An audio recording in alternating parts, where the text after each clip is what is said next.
I thought I'd share a little bit about the homestead life.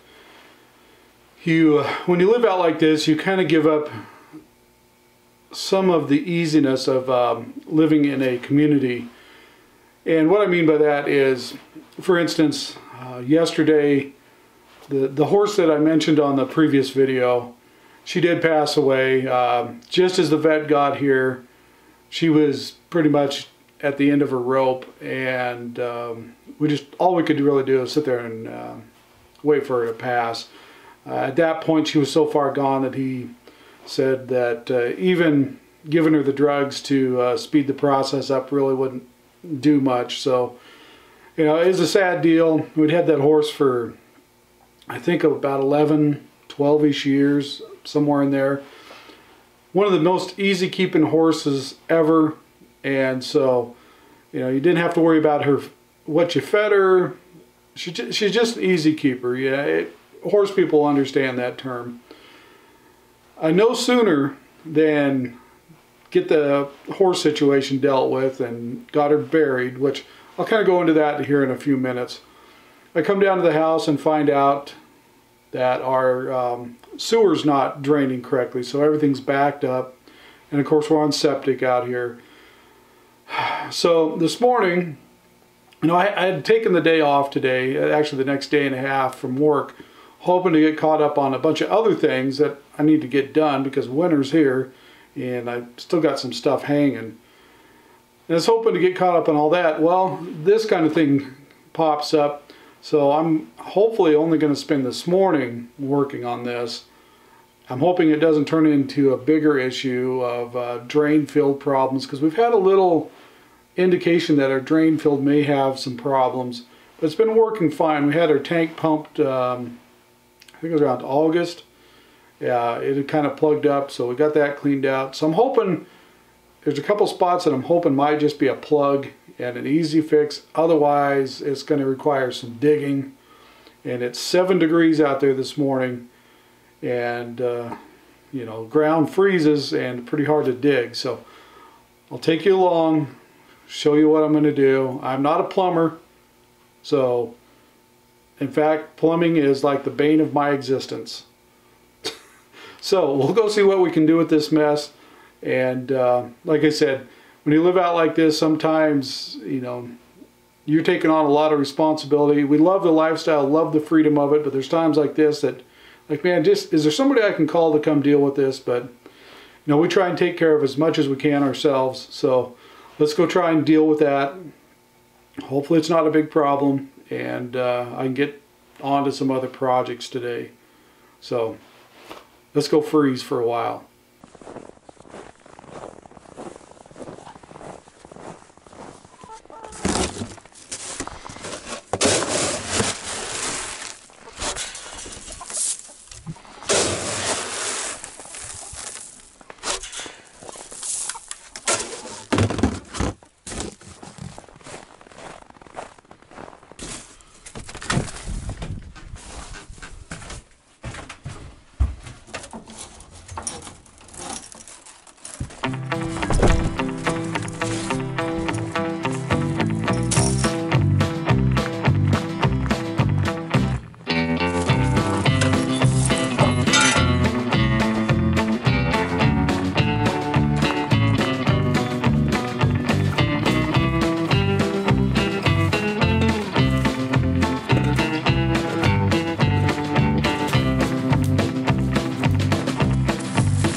Good job, snake.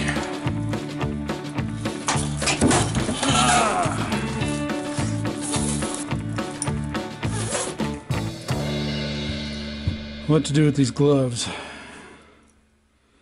gonna have to buy some other ones. Just leave them out here, and those will be my sewer gloves for next time. I had another set, but it was so dang cold I had to wear those.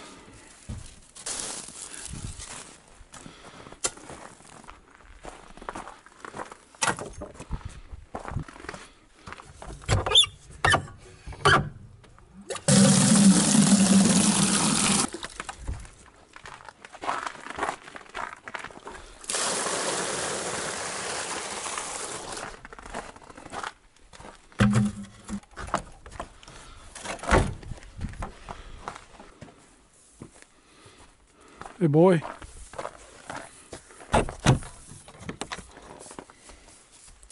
I wish I wouldn't have had to destroy my good gloves.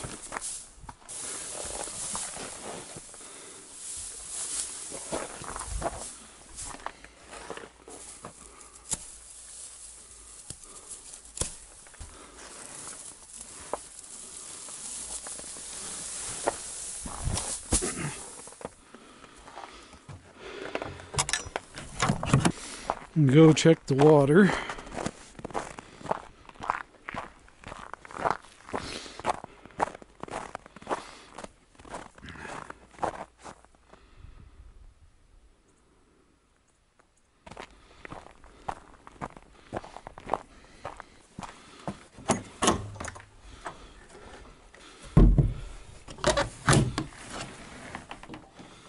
How do these chickens make such a mess? One measly egg.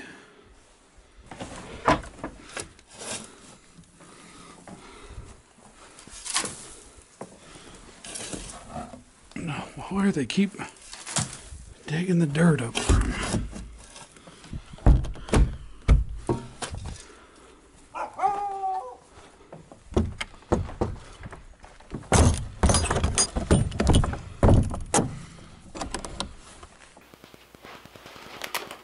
Well, that went way better than I expected it to.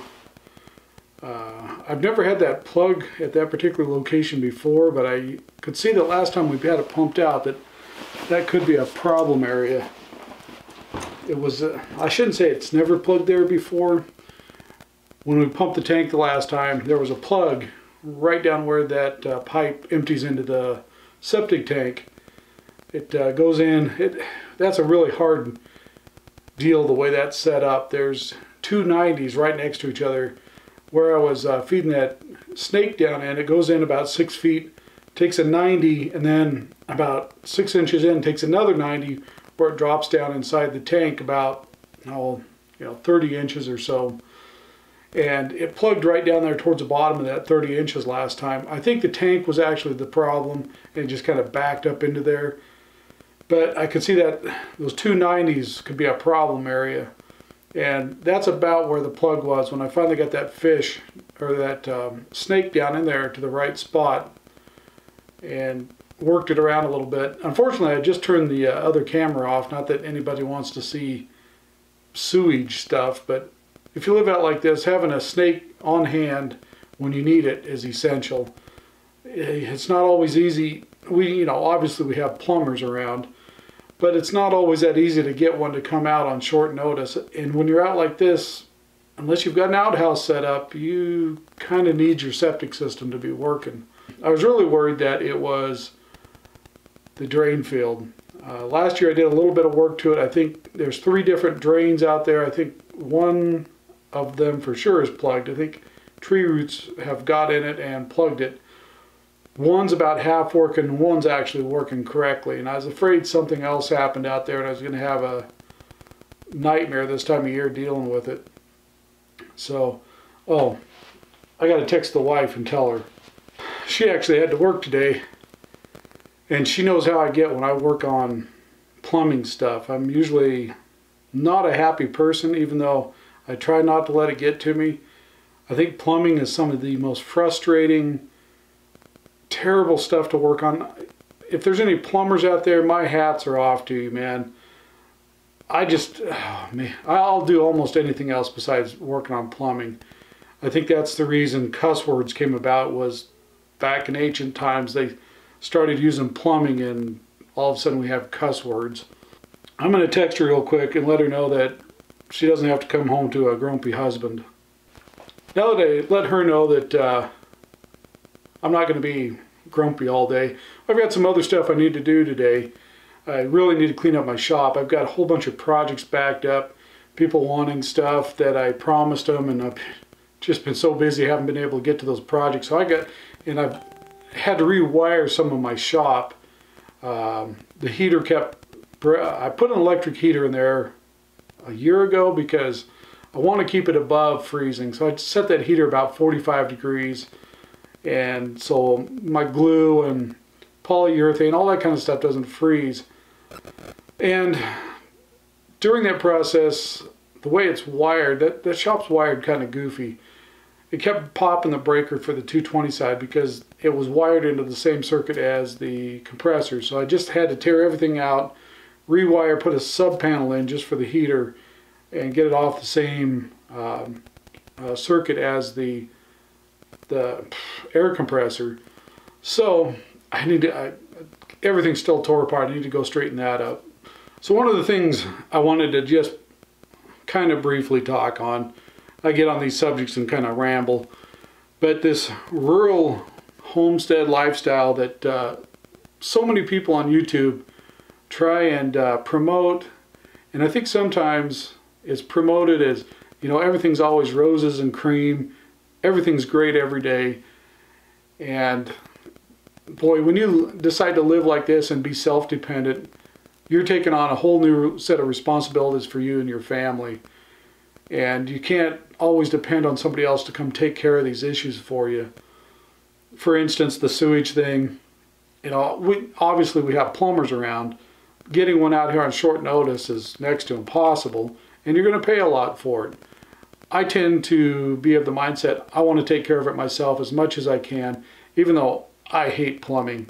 Like, it's Satan's work, but I still do it. But there's so much that happens that you're now relying on yourself to do, just like the horse thing. We got home late that evening, and I'd fed her that morning. You know, everything was fine, and we come home late. The other horse is raising a fit out there, so we go check on what's going on, find that she's down. And in these rural areas where you've only got a few vets, they're not going to give you their home number to call them up unless, you know, you've got an account with them with like a bunch of cattle, you know, like these ranchers that have 400, 500, maybe 1,000 head of cattle. You know, they've got their home number. Those guys want that business. So, but the guys that only have a few head of livestock or a horse or a couple pigs, you're just going to have to leave a message and they'll call you back the next morning, and hopefully you have some time to run out and look at your critter, or you're going to have to haul the critter to them. But the point is, a lot of times you have to be prepared to deal with all this stuff yourself. Sometimes you have to put animals down. A horse you've had for 20 years and it's a weekend and it's 5 below and the horse is down, and you know, it's a 30-year-old horse and you know it's time for her to go. You got to take that on yourself and, you know, put that animal down. It's a tough thing to do, but it's just one of those things that when you take on a lifestyle like that, you got to deal with the way the real world actually works. You just can't call somebody all the time to come deal with your problem like that. And I think it gives me a lot more respect for like my grandparents and great-grandparents who farmed and homesteaded, and what they had to go through. They had absolutely nobody to call to come doctor their animals or take care of this stuff when needed. They took care of it all themselves. Back to the horse a little bit. You know, we found her, tried to do as much as we could for her that night. The vet come out the next day as soon as he could, and which, by the way, he informed me that there's this theory that's been rolling around that I've always heard, that if a horse has colic, which means upset guts for, you know, it could be a whole number of reasons why their intestines are upset, but that's colic, that's what it means. The old theory was, don't let them roll, it'll twist their guts, and then they're for sure a goner. And he said, well, most of the times their guts are already twisted. They're just rolling to try and get rid of the pain, because they're just like a human. When your guts hurt, you may go lay on the couch, you got really bad indigestion. You know, you just kind of roll and you just can't get comfortable. Well, a horse is the same thing. When they roll, they're trying to get away from that pain. He said, so most of the time, he said, that's just kind of an old wives' tale. And the horses, the damage is already done. They're just trying to get away from the pain. And he looked at our horse and he's like, well, she has some really bad juju going on here and she's on her way out. But it's one of those things, you have to deal with it. And it's not a funny thing, but it's kind of humorous that, I mean, I no sooner than spent probably 2 or 3 hours trying to dig a hole and get her buried. And if you've ever dug a hole to bury a horse, it's a big hole. And if you don't have like a full-size backhoe, it's going to take a while. You know, I've got my tractor, a little 35 horsepower tractor with a backhoe on it, but it's still a lot of digging. And so, I mean, I no sooner than drove the tractor back down after taking care of it, and the kids are taking a shower and the sewer's backed up. I'm like, are you kidding me? Are you kidding me right now? I couldn't believe it. And fortunately, it was a pretty easy fix this morning. Kind of messy. Anytime you deal with sewer stuff, septic stuff, you're going to get dirty. I mean, I ruined my brand new set of gloves that I had, but I needed to keep my hands warm, so it was worth it to go through a $24 set of gloves to get that problem fixed and keep my hands somewhat warm. So enough with all that. I just wanted to share that with you today.